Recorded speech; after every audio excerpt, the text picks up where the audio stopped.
Assalamualaikum warahmatullahi wabarakatuh. Jumpa lagi dengan saya. Nah, pada kesempatan kali ini saya akan merevisi lagi ya, lagi-lagi revisi. Emang ya kalau video lama itu ketika saya cek ada kesalahan, ya itu pasti kemudian ingin saya revisi dan sekarang untuk revisi Toharo itu sudah yang kedua kali ya. Kemarin itu revisi saya lihat lagi masih ada yang salah. Jadi ini saya revisi lagi dan semoga revisi kali ini merupakan revisi terakhir ya. Nggak ada revisi-revisi yang lagi setelah ini, semoga ya, semoga seperti itu. Nah, jadi kita bahas Toharoh ya. Langsung saja kita mulai. A'udzubillahi minasyaitonirrajim. Bismillahirrahmanirrahim. Qala al-musannifu rahimahullah ta'ala wa nafa'ana bihi wa bi ulumihi wa bi ulumi sa'iri salihina wa bi ulumi masyayikhina fid dharain amin ya rabbal alamin. Kitabu Ahkami Toharoti. Aihada Kitabu Ahkami Toharoh. Ini merupakan kitab yang menjelaskan hukum-hukumnya bersuci. Wal kitabu lughatan masdarun bimakna dhammi wal jam'i. Lafaz kitab ya secara bahasa itu merupakan bentuk masdar ya. Masdar dari kata bayak tubuh, ada yang kitaban, ada yang kitabatan gitu. Bimakna dhammi. Nah, lafaz Alkitab itu punya makna mengumpulkan, wal jam'i dan ya sama mengumpulkan ya. Wastilahan adapun untuk lafaz kitab secara istilah itu artinya adalah ismun li jinsin minal ahkami. Wastilahan kemudian untuk lafaz kitab secara istilah itu merupakan ismun li jinsin minal ahkami. Nama bagi suatu jenis dari beberapa hukum. Amal babu, nah adapun untuk bab itu fasmun linauin mimma dakhala tahta danikal jinsi. Nama bagi satu jenis dari sesuatu yang masuk di bawah jenis tersebut. Jadi jenis yang paling tinggi itu adalah kitab. Kemudian di bawah itu, di bawah derajat kitab itu adalah bab, gitu maksudnya. Nah, untuk terjemahnya kurang lebihnya seperti itu. Sekarang kita masuk ke analisis. Kitabu Ahkami Toharoti ini merupakan khobar dari mubtada yang dibuang. Takdirannya hada, ya. Jadi mubtadanya sudah maklum, ya, dan boleh dibuang. Sebagaimana bait alfiyah wahad fuma yu'lamu jaizun kama taqulu zaitun ba'daman indakuma. Jadi wahad fuma membuang ma ini bisa mubtada, bisa khobar. Yu'lamu yang sudah diketahui jaizun itu hukumnya boleh. Kama taqulu sebagaimana ucapan yang kalian ucapan zaitun. Kalian menjawab zaitun ba'da man indakuma. Setelah kalian ditanya man indakuma, siapa yang ada di sisi kalian berdua? Kalian menjawab zaitun. Kemudian di sini untuk kitabu ahkami toharoti berupa idofah, kitabu sebagai mudhof, ahkami sebagai mudhof ilaih pertama, atau haroti sebagai mudhof ilaih yang kedua. Kitabu itu tadi ya jelas menjadi masdar atau singkatnya berupa masdar dari kata bayak tubuh. Ahkami itu merupakan jamak dari hukmun atau haroti itu merupakan masdar dari tohuro yathuru. Gitu ya. Selanjutnya wal kitabu, wawnya waw istinaf atau waw ibtidak juga boleh sih. Al kitabu adalah mubtada dibaca rafa, tanda rafanya dhamma sebab al kitabu isim mufrad, jelas ya. Kemudian longgotan. Nah, longgotan ini sudah saya sampaikan di pembahasan yang lain ya. Cuman untuk tohar ini saya ulang lagi. Longgotan ini kalau di pesantren-pesantren biasanya itu menjadikan lafaz longgotan sebagai mansub binasil khafid. Mansub dibaca nasab, binasil khafidi dengan membuang sesuatu yang mengejarkan gitu. Jadi asalnya fi lughatin, kemudian huruf khafat atau huruf jar ini dibuang, kemudian dirubah dibaca nasab menjadi longgotan gitu. Tapi kalau di kitab Al-Mu'jam Al-Mufassal fil I'rab, lafaz longgotan itu menjadi hal dari lafaz sebelumnya. Di sini yang kita bahas itu adalah lafaz Alkitab. Berarti longgotan di sini menjelaskan kondisinya Alkitab. Lafaz Alkitab itu kondisinya secara bahasa adalah masdarun, itu maksudnya. Gitu ya. Dan untuk longgotan di sini singkatnya ya isim jamid gitu. Selanjutnya masdarun merupakan khobar dari wal kitabu, atau misalkan kalau wawunya nggak diikutkan ya nggak masalah. Ya, khobar dari lafaz Alkitabu bisa. Dibaca rafa dan rafanya dhammah sebab masdarun adalah isim mufrad. Ya, jelas. kalau untuk senggot dari masdarun ya isim makan ya, masdarun tempat keluarnya dari kata saudara yasduru. Selanjutnya bimakna domi ini jar majrur, huruf jarnya ba, majrurnya adalah lafadz makna domi yang berupa idhofah, makna sebagai mudhof, ad-domi sebagai mudhof ilaih. Ya. Di situ yang lafadz makna itu dibaca jar sebab huruf jar ba. Cuman untuk makna berhubung di sini senggotnya adalah isim maqsur, maka makna di sini tanda jarnya itu adalah kasroh yang dikira-kirakan. Ya, sebagaimana bait alfiyah. Fal awalul i'rabu fihi kudira jami'uhu wa walladhi qad kusira. Jadi isim maksur itu ketika rafa, nasab, jar itu tandanya dikira-kirakan. Kalau rafa ya dhammah yang dikira-kirakan, kalau nasab ya fathah yang dikira-kirakan, kalau jar berarti kasrah yang dikira-kirakan. Itu. Kemudian untuk ad-dhammi mudhof ilaih selamanya jar, di sini tanda jarnya jelas ya menggunakan kasrah karena ad-dhammi isim mufrad. Nah itu, cuman kalau kalian bertanya bimakna domi ini posisinya apa sih? Saya jawab posisinya itu sebagai sifat atau naat dari masdarun. Tadi untuk masdarun kan posisinya sebagai mausuf ya, berarti kalau melihat lafadz makna bimakna domi ini ya. Masdarun dibaca rafa. Berarti berhubung bimakna domi ini menjadi sifatnya masdarun, maka bimakna domi ini fi mahalli raf'in.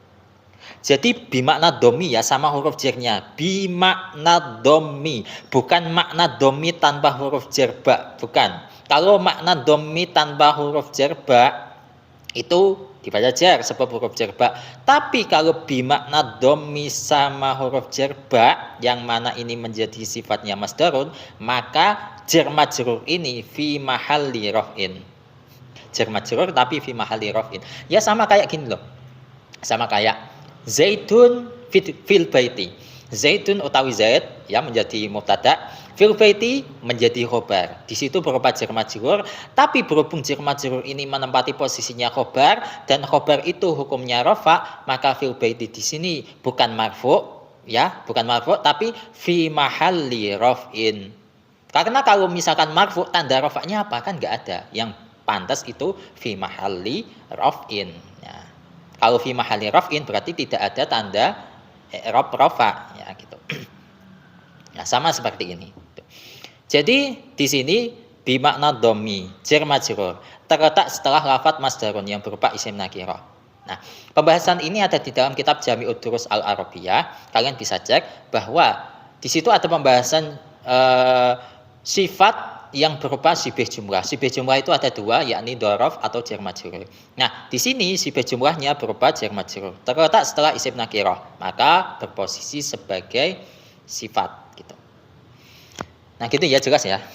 Ini panjang lebar. Selanjutnya wal jam'i. Wawnya waw ataf jelas al jam'i merupakan ma'tuf, untuk ma'tuf alihnya lafadz ad-dhammi. Ma'tuf alihnya lafadz ad-dhammi dibaca jar, maka di sini ma'tufnya al-jam'i juga dibaca jar. Karena i'rab dari ma'tuf ikut kepada i'rabnya ma'tuf alaih atau i'rabnya itu ikut dengan i'rabnya ma'tuf alaih gitu. Selanjutnya wastilahan, wawnya waw istinaf saja, saya jadikan waw istinaf. Istilahan. Nah, ini istilahan sama seperti lunggotan ya. Jadi bisa menjadi mansub binasil khafid atau menjadi hal. Nah, hal dari mana? Di sini ada lafaz yang dibuang. Wasilahan ai wal kitabu istilahan gitu. Jadi lafaz al-kitabu yang dibuang itu adalah mubtada, berhubung sudah maklum sehingga dibuang. Kemudian istilahan di sini menjadi hal atau mansub binasil khafid. Kemudian ismun menjadi khobar dari mubtada yang dibuang tadi ya. Wal kitabu istilahan ismun. Ismun di sini khobar dari mubtada yang dibuang, dibaca rafa, tanda rafanya dhammah sebab ismun adalah isim mufrad gitu. Selanjutnya hari jinsin adalah jar majrur, huruf jarnya lam, majrurnya adalah lafaz jinsin yang berupa isim mufrad sehingga di sini tanda jarnya menggunakan kasrah ya. Jinsin itu isim jamid ya. Isim jamid sehingga tidak ada tasrifannya. Selanjutnya minal ahkami jar majrur, huruf jarnya min, majrurnya adalah lafadz al ahkami yang berupa jamak taksir sehingga tanda jarnya menggunakan kasrah. Dan untuk min di sini itu memiliki faedah bayanul jinsi, menjelaskan jenis-jenis gitu. Jinsun minal ahkami, jenis dari jenisnya beberapa hukum gitu ya. Selanjutnya amal babu. Amma di sini merupakan salah satu huruf syarat atau adat syarat sebagaimana bait alfiyah itu yang amma kamah ma yaku min syai'in wafa witir-witirwiha wujuban ulifa.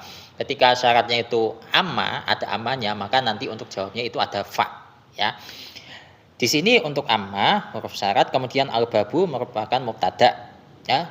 Dibaca rafa, tanda rafanya dhammah sebab al-babu isim mufrad ya, singkatnya isim jamid ya, isim jamid. Selanjutnya fasmun, nah ya kan ada faknya. Faknya merupakan fak jawab, kemudian ismun adalah khobar dari al-babu dibaca rafa, tanda rafanya dhammah sebab ismun isim mufrad. Selanjutnya linauin adalah jar majrur, huruf jarnya lam, majrurnya adalah lafadz nauin yang berupa isim mufrad sehingga tanda jarnya di sini menggunakan kasrah. Selanjutnya mimma, ini jar majrur, tapi yang benar itu bukan jar majrur tapi huruf jar dan isim mausul yang fi mahalli jarrin, itu yang benar semestinya. Tapi ya nggak apa-apa lah kalau disebut jar majrur. Tapi masalahnya ma ini bukan majrur tapi fi mahalli jarrin gitu. Jadi mimma asalnya min huruf jar sama ma isim mausul gitu. Itu ya. Kemudian dakhola ini menjadi silahnya ma, silahnya isim mausul yang berupa jumlah fi'liyah. Ya. Nah, kalau kita perjelas silahnya ini, dakhola itu merupakan fi'il madhi ya mabni fathah la mahalla lahu minal i'rab ya. Oh ya, dan sekedar apa ya, memperjelas bahwa silah tadi kan jumlah yang terletak setelah isim mausul. Silah itu tidak memiliki mahal i'rab ya. Salah satu jumlah yang tidak memiliki mahal i'rab adalah jumlah yang terletak setelah isim mausul atau kita biasa menyebutnya sebagai silah, yaitu itu tambahan ilmu. Dakhala tadi fi'il madhi mabni fathah la mahalla lahu minal i'rab, tidak memiliki mahal i'rab. Kemudian untuk fa'il dari dakhala adalah dhamir mustatir, takdirannya huwa, dan huwa ini kembali ke ma. Nah, dhamir huwa yang mustatir ini kembali ke isim mausul, kita juga biasanya menyebutnya sebagai a'id ya. A'id, dhamir yang kembali kepada isim mausul. Selanjutnya tahta dalikal jinsi. Tahta dalika ya, tahta dalika ini merupakan dorof. Dorof apa? Dorof makan ya. Di sini dorofnya berupa idhofah, tahta sebagai mudhof, dalika sebagai mudhof ilaih. Tuh. Tahta itu merupakan salah satu isim yang wajib diidhofahkan ya, di bawah apa kan butuh ada lafadz tambahan gitu. Kemudian dalika itu merupakan isim isyarah, yang mana isim isyarah ini itu menempati posisinya mudhof ilaih ya. Mudhof ilaih kan hukumnya jar, sedangkan untuk isim isyarah itu hukumnya mabni. Ketika menyatu maka isim isyarah ini fi mahalli jarrin. Itu ya. Bukan majrur ya, bukan majrur. Kemudian al-jinsi ini menjadi badal dari dalika. Ya, dalika tadi fi mahalli jarrin kan, makanya di sini al-jinsi itu majrur karena al-jinsi itu masih isim mu'rab. Ya, makanya majrur bukan fi mahalli jarrin, bukan ya. Di sini al-jinsi menjadi badal dari dalika. Di sini dibaca jar, tanda jarnya menggunakan kasrah sebab al-jinsi adalah isim mufrad. Jadi itu dulu, semoga ini bermanfaat untuk kalian. Wallahu a'lam bishawab. Ya, semoga apa yang saya jelaskan tadi sudah fix, nggak ada revisi-revisi lagi ya. Dan insya Allah untuk pembahasan selanjutnya akan kita lanjutkan di kesempatan selanjutnya. Wassalamualaikum warahmatullahi wabarakatuh.